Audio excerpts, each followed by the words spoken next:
Hello नमस्कार जय हिंद प्यारे दोस्तों प्यारे साथियों, कैसे हैं आप सभी लोग। उम्मीद करता हूं आप सभी लोग स्वस्थ होंगे, मस्त होंगे और अपनी पढ़ाई को शुरू करने वाले होंगे। कंफ्यूज हो बहुत कि क्या करें, ट्वेल्थ हो चुकी है, बायोलॉजी से ट्वेल्थ करिए, क्या करें समझ नहीं आ रहा। सॉल्यूशन मैं लेकर आ गया हूं आज। तो ट्वेल्थ कर ली है, आप लोगों को बायो से कुछ करना है, कोई डिग्री लेनी है, कोई बैचलर डिग्री लेनी है, मास्टर डिग्री लेनी है, नर्सिंग की फील्ड में बहुत लोगों को जाना है या कुछ और अलग अपना करना है। तो उसके लिए आज मैं एक सेशन लेकर आ गया हूँ। उसमें मैं आपको बताऊंगा कि ट्वेल्थ के बाद ऐसे कौन से करियर ऑप्शंस हैं जिनको आप सिलेक्ट कर सकते हो। तो सबसे पहले तो आप बीएससी कर सकते हो। अब देखो, बीएससी दो तरीके से कर सकते हो, या तो बीएससी प्लेन कर लो या बीएससी ऑनर्स कर लो। अगर आप प्लेन बीएससी करोगे तो आपको तीन सब्जेक्ट मेनली पढ़ने पड़ेंगे, अगर आप बीएससी ऑनर्स कर रहे हो तो बीएससी ऑनर्स में आप एक ही सब्जेक्ट पढ़ोगे, उसी में ही पूरी मास्टरी करोगे। ठीक है। अच्छा, आप उसके बाद क्या कर सकते हो, आप बायोटेक्नोलॉजी की फील्ड में जा सकते हो। बायोटेक्नोलॉजी एक आज के टाइम में एक अच्छा ऑप्शन है। आप माइक्रोबायोलॉजी में जा सकते हो, होम साइंस में जा सकते हो। होम साइंस में देखो बहुत सारे बच्चे कहेंगे होम साइंस से कैसे हो सकती है, बट यस, होम साइंस से भी बीएससी हो सकती है। आप लोग होम साइंस से भी बीएससी कर सकते हैं। अच्छा, उसके बाद एनवायरमेंटल बायोलॉजी से भी आप केमिस्ट्री वो डिग्री ले सकते हैं अपनी बीएससी। अच्छा, उसके बाद आपके पास एक बेस्ट ऑप्शन आता है जो कि होता है नर्सिंग का। अब देखो, नर्सिंग में आप या तो जीएनएम कर लो या एएनएम कर लो, या आप नॉर्मल नर्सिंग भी बीएससी नर्सिंग कर सकते हो। ठीक है। उसके बाद आपका एमएनएस एक बैचलर कोर्स होता है, ये मिलिट्री वालों के लिए होता है। अगर आपको मिलिट्री में जाना है, डॉक्टर बनना है अगर मिलिट्री लाइन में, तो वहां के लिए कोर्स होता है एमएनएस, यानी कि मिलिट्री नर्सिंग सर्विस। तो ठीक है। इसके बाद फूड टेक्नोलॉजी एक आज के टाइम में बेस्ट कोर्स है। और अगर मैं आपको बताऊं तो आईआईटी बीएचयू, आप लोगों ने नाम सुना होगा, बहुत ही फेमस कॉलेज है। उसमें फूड टेक्नोलॉजी नाम का एक अभी कुछ ही साल पहले कोर्स लॉन्च हुआ है। तो आप लोग फूड टेक्नोलॉजी भी कर सकते हो। ठीक है। फूड टेक्नोलॉजी के बाद क्या आता है हमारे पास, एग्रीकल्चर से। आप एग्रीकल्चर से भी कर सकते हो, एग्रीकल्चरल बीएससी। और एग्रीकल्चर बीएससी का आज के टाइम में एक अच्छा स्कोप है। आज के टाइम में अच्छा स्कोप नर्सिंग का है, एग्रीकल्चर का है, और उसके बाद एमएनएस का यानी कि मिलिट्री नर्सिंग सर्विस का है। और उसके बाद भी अच्छे कोर्स हैं, ऐसा नहीं है एनवायरमेंटल बायोलॉजी अच्छा नहीं है, एनवायरमेंटल बायोलॉजी भी अच्छा है, बट उसके लिए थोड़ा बहुत हाथ पैर मारना पड़ता है। तो मैं ये कह रहा हूँ कि अगर आपको कुछ भी समझ में नहीं आ रहा तो आप नर्सिंग कर लो। नर्सिंग मतलब या तो बीएससी नर्सिंग, एएनएम या जीएनएम, ये कर लो। अच्छा, अगर आपको एक रियल एमबीबीएस अगर आपको करनी है, एमबीबीएस, तो उसके लिए आपको नीट करना पड़ेगा। नीट करना पड़ेगा तो कम से कम आप लोगों को एक साल देना पड़ेगा अच्छे से। एक साल आप लोगों को अच्छे से पढ़ाई करनी पड़ेगी, एक साल आपको अच्छे से तैयारी करनी पड़ेगी। या तो आप ऑफलाइन कर लो, किसी भी बहुत सारे अच्छे अच्छे टेक ब्रांड्स हैं, या अगर आपको ऑनलाइन पढ़ना है तो आप ऑनलाइन पढ़ लो। ऑनलाइन में आप किसी से भी पढ़ सकते हो, सब अच्छे हैं यार, चाहे पीडब्ल्यू हो, विद्यापीठ, चाहे आपका एलन हो, अन अकेडमी हो, कहीं से भी आप पढ़ लो, सब अच्छे हैं यार। अगर आपको ऑफलाइन जाना है तो I would suggest Vidyapeeth, Vidyapeeth is best for you. अच्छा, उसके बाद अगर आपको एलएलबी करना है तो आप बीएससी एलएलबी भी कर सकते हो। बीएससी एलएलबी क्या होता है, 5 साल का इंटीग्रेटेड कोर्स होता है। ठीक है, आप ये भी कर सकते हो। अब आ जाओ पैरामेडिकल साइंसेस पर। पैरामेडिकल साइंस में क्या होता है, आपके जो हेल्थ केयर से जो आपके रिलेटेड जितने भी डिग्रीज होती है वो पैरामेडिकल डिग्रीज के अंदर आती हैं। जैसे कि एक डिग्री आती है आपकी बीपीटी की। बीपीटी होता है बैचलर ऑफ फिजियोथेरेपी, यानी कि अगर आपको फिजियोथेरेपी में अगर आपको बैचलर करना है तो आपको बीपीटी करना पड़ेगा। ये एक फार्मास्यूटिकल कोर्स होता है। ठीक है। अब उसके बाद आता है बी फार्मा या डी फार्मा। आप लोग बी फार्मा बैचलर बैचलर का डिग्री ले सकते हो फार्मास्यूटिकल्स में, या डिप्लोमा ले सकते हो फार्मास्यूटिकल्स में।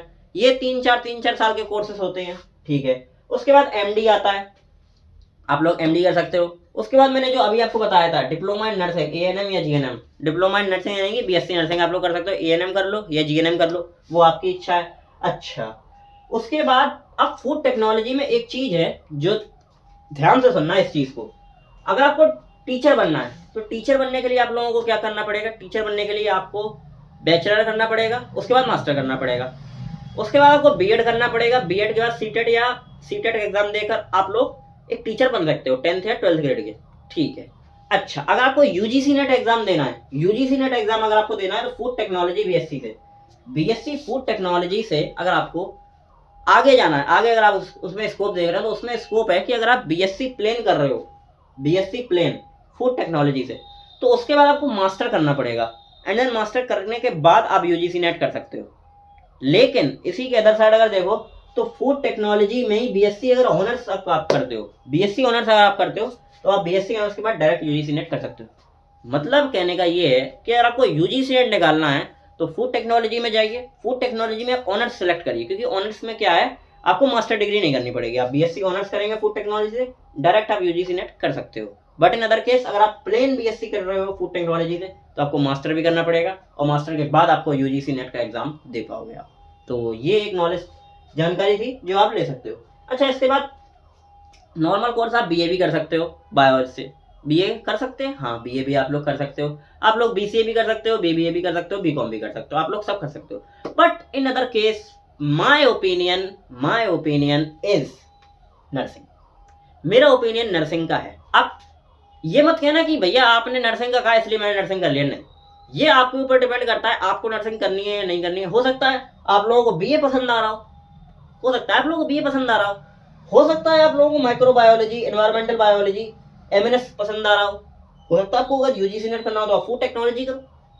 तो ये कुछ करियर ऑप्शंस हैं, बट मेरा सजेशन अगर आपको कुछ भी समझ में नहीं आ रहा तो नर्सिंग इज बेस्ट। अच्छा, अगर आपको बिल्कुल ही अपर लेवल पर जाना है तो नीट इज बेस्ट, इसके अलावा कुछ भी नहीं। हाँ, इसके अलावा और भी कोर्सेस हैं, जैसे कि एक नेस्ट एग्जाम आता है। नेस्ट एग्जाम क्या होता है, आपके जो इंडिया के बेस्ट कॉलेज होते हैं, जो रिसर्च के बेस्ट कॉलेज होते हैं, जिसमें आप लोग, अगर मैं ऐसा कहूँ कि इसरो, नासा में जो साइंटिस्ट जो जाते हैं, जो साइंटिस्ट बनते हैं, वो जाते हैं नेक्स्ट एग्जाम को क्लियर करके। नेक्स्ट हो जाएगा। नेक्स्ट एग्जाम में क्या होता है, एक एग्जाम होता है नेक्स्ट, इसमें आपका ये जेई लेवल का एग्जाम होता है, बट मैथ की जगह बायोलॉजी आती है इसमें, तो आप नीट लेवल मान सकते हो कि नीट लेवल का एग्जाम होता है। नीट या नीट से थोड़ा ऊपर हो सकता है ये एग्जाम। इसमें क्या होता है, नेक्स्ट एग्जाम अगर आपने क्लियर कर लिया तो आपको जो मुंबई का 2 कैंपस हैं, एक मुंबई का कैंपस है और एक मुझे याद नहीं आ रहा, शायद कलकत्ता का या चेन्नई का है, मुझे याद नहीं आ रहा सही से, बट हाँ एक याद है मुंबई का क्या है। तो आप उससे आप रिसर्च की फील्ड में जा सकते हो। तो एक बायोलॉजी से 12th करने के बाद एक ये भी आपको ऑप्शन बन जाता है, बट ये थोड़ा डिफिकल्ट होगा। मैं आपसे यही कहूँगा, अगर आपको कुछ भी समझ में नहीं आ रहा तो आप नर्सिंग करो, मैं फिर दोबारा यही कह रहा हूँ। बट यस, अगर आपको समझ में आ रहा है तो आप, अगर बिल्कुल अच्छा आपको अगर बायोलॉजी से निकलना है तो my opinion is nest is best, और नहीं समझ में आ रहा कुछ भी तो नर्सिंग इज बेस्ट। तो ये था कुछ 12th के बाद आप लोग क्या क्या कर सकते हो, किस तरीके से आप लोग अपनी पढ़ाई को आगे कर सकते हो। तो ये आपका 12th के बाद का एक, मैंने ये कहो कि ओवरव्यू दे दिया कि आपको क्या समझ में आ रहा है। अब आप लोग इस वीडियो को देखो अच्छे से, उसके बाद आप लोग डिसाइड करो कि आप लोगों को क्या पसंद आ रहा है। तो मैं अब इसके ऊपर, अब जैसे मैंने फूड टेक्नोलॉजी बता दिया, मैंने आपको बीपीटी बता दिया, मैंने आपको बीमार्ट बता दिया, एक्सरे डिपार्टमेंट में जाते हैं, मैंने आपको माइक्रोबायोलॉजी बता दिया, फूड टेक्नोलॉजी बता दिया, होम साइंस बता दिया। अब मैं इन सबकी एक करके एक बड़ी वीडियो लेकर आऊंगा। ये तो मैंने आपको शॉर्ट में बता दिया कि आप लोग ये कोर्सेज कर सकते हो। अब मैं आपको ये बताऊंगा कि इन कोर्सेज को करने के बाद क्या फायदे हैं, क्या नुकसान है, कितना स्कोप है, कितनी सैलरी होती है, ये सब मैं एक करके आगे वीडियोस लाता रहूंगा, उसमें आपको बताता रहूंगा। तो चलिए फिर आज की वीडियो में इतना ही, तब तक के लिए नमस्कार, जय हिंद।